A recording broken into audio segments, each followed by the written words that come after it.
The invention of the electric violin was all about turning up the volume. It was back in the big band era, and the sound of the traditional violin was overpowered by the horns and drums. Amplifying the violin changed everything. Suddenly, the violin wasn't just a background sound, it was part of the show.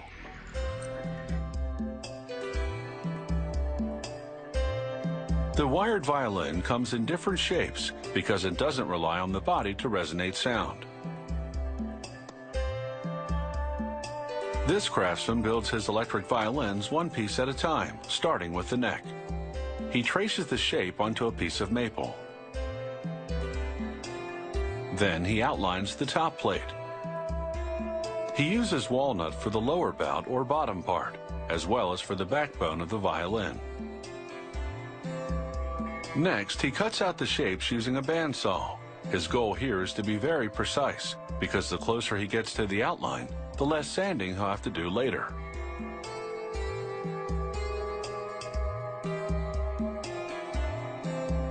The dimensions for the top and neck are exactly the same as a traditional violin, so there won't be any difference in the reference points the violinist relies on.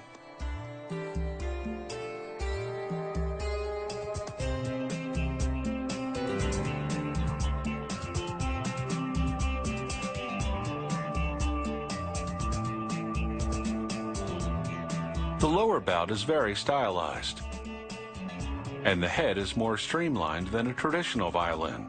There's no decorative scroll.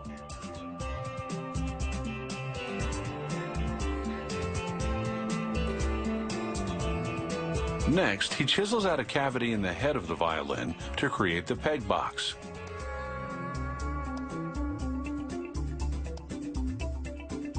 He carves parallel grooves onto the back to give it a snazzy look.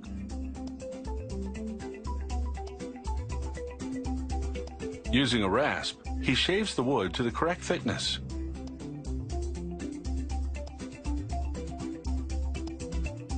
He drills holes for the tuning pegs into the side of the peg box, one for each of the 4 strings. He files down the grooves on the back a little more.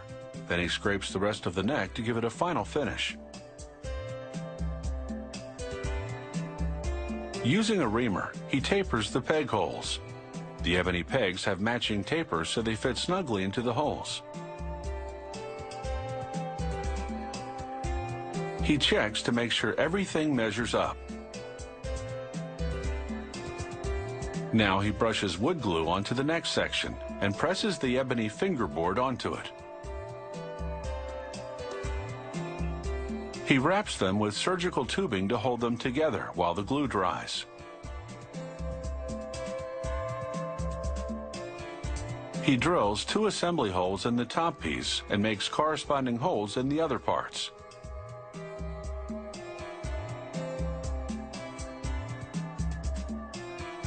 He smooths the edges of the backbone with an oscillating sander.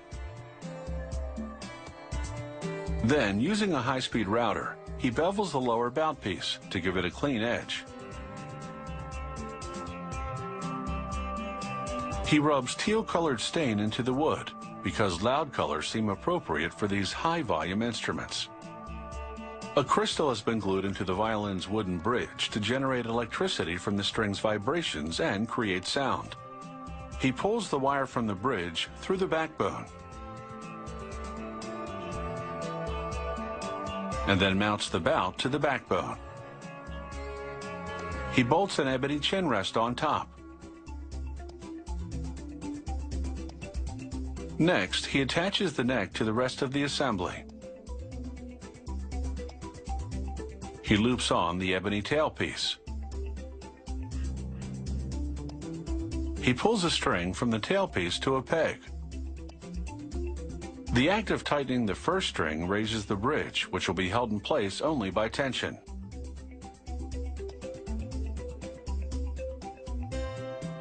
Now it's time to hook up the violin to the amplifier and let the music tell the rest of the story.